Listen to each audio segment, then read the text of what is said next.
રાજકોટમાં પ્રાઇમ આંગડિયા પેઢીમાં 19 લાખની લૂંટ કરવામાં આવી। પટેલવાડી પાસે આંગડિયા પેઢીમાં લૂંટ કરવામાં આવી। હથિયાર સાથે બે શખ્સો આવ્યા, રોકડ ભરેલા થેલા લઈને ફરાર થયા। બી ડિવિઝન પોલીસ મથકે ફરિયાદ દાખલ કરવામાં આવી। સીસીટીવીના આધારે તપાસ શરૂ થઈ।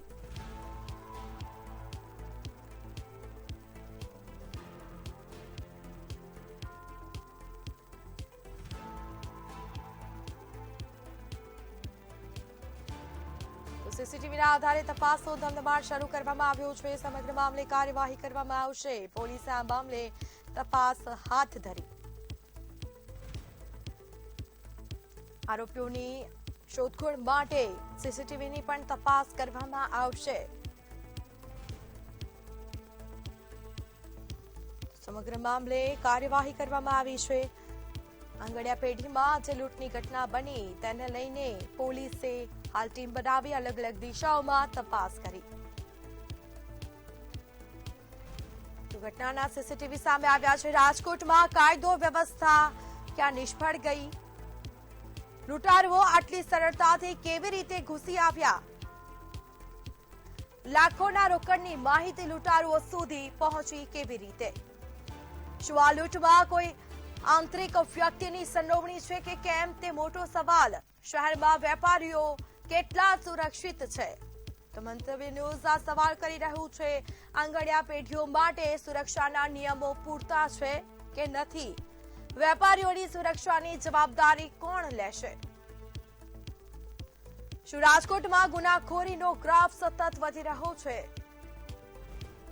શું આ લૂંટમાં કોઈ આંતરિક વ્યક્તિની સંડોવણી છે કે નહીં તે પણ સવાલ થઈ રહ્યો છે। શહેરમાં વેપારીઓ કેટલા સુરક્ષિત છે? તો રાજકોટમાં કાયદો વ્યવસ્થા નિષ્ફળ ગઈ છે। આ દ્રશ્યો આપ જોઈ રહ્યા છો। લૂંટારુઓ આટલી સરળતાથી કેવી રીતે આવ્યા અને લૂંટ કરી ફરાર થયા તે પણ મોટો સવાલ છે। લાખો રૂપિયાની રોકડની માહિતી લૂંટારુઓ સુધી કેવી રીતે પહોંચી?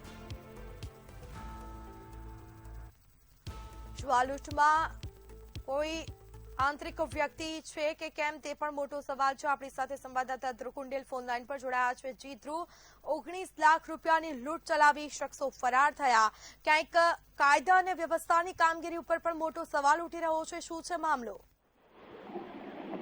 ચોક્કસની વાત કરીએ તો રાજકોટ શહેરના જે સામાકાંઠા વિસ્તારમાં કહી શકાય કે અનેક પેઢીઓ છે તે આવેલી છે। ઇમિટેશનનું હબ ગણાય આ જે વિસ્તાર છે, ત્યાં પ્રાઇમ આંગડિયા નામની જે પેઢીમાં લાખો રૂપિયાની જે લૂંટ છે તેની ઘટના છે તે સામે આવી છે। બી ડિવિઝન પોલીસ સ્ટેશન વિસ્તારમાં પટેલવાડી પાસે જ આ જે ઘટના છે તે થઈ છે। બે શખ્સો છે તે હથિયાર સાથે આવે છે અને આંગડિયા પેઢી ખાતે ધસી આવે છે અને તેના કર્મચારીને દબાણ કરે છે કે પૈસા છે ક્યાંક તેને આપવા પડશે। ખાસ તો રોકડા ભરેલા જે થેલી હતી તે થેલીને લઈને ફરાર થયા છે। અંદાજિત 19 લાખ રૂપિયાની રકમ એટલે કે જો રોકડ છે તે જે શખ્સો છે લઈને ફરાર થયા છે। ત્યારે આ મામલે બી ડિવિઝન પોલીસ સ્ટેશનના જે અધિકારીઓ છે તે ઘટના સ્થળ ઉપર પહોંચ્યા છે અને આ સાથે ક્રાઇમ બ્રાન્ચ જે ટીમ છે તે પણ સ્થળ ઉપર પહોંચી છે। કોઈ પણ સંજોગોમાં આ જે શખ્સો છે તેઓ શહેરની બહાર ન જવા જોઈએ તેના માટે આખી એક નાકાબંધી છે તે કરી દેવામાં આવી છે। ઝીણવટ તપાસ એટલે કે સીસીટીવીની જે તપાસ છે તે હાથ ધરવામાં આવી રહી છે અને આ સાથે આ જે શખ્સો છે તે કોઈ જાણ બેતું છે કે કેમ તેને જ લઈને હાલ અત્યારે તપાસ છે તે ચાલી રહી છે। લૂંટમાં જે કહી શકાય કે અનેક જે બાબતો છે તેની જે તપાસ છે તે શરૂ કરવામાં આવી છે। ત્યારે સીસીટીવી ના અલગ અલગ એંગલથી પણ ક્યાંક ને ક્યાંક તપાસ કરવામાં આવી રહી છે। સમગ્ર જે ઘટના છે તે 10 થી 10:30 ના વચ્ચે થઈ એટલે કે દિવસની શરૂઆત થતી હતી અને તેમાં પણ કહી શકાય કે આ ઘટના છે તે થઈ છે। ખૂબ જ ગંભીર બાબત કહેવાય।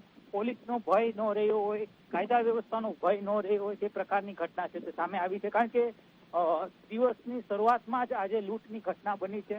ખૂબ જ ગંભીર પ્રકારનો આજે ગુનો કહી શકાય। ખાસ તો પોલીસની જે કામગીરી ઉપર પણ હાલ અત્યારે ક્યાંક ને ક્યાંક સવાલો ઉભા થઈ ગયા છે। જી બિલકુલ, જાણકારી આપવા બદલ આપનો આભાર।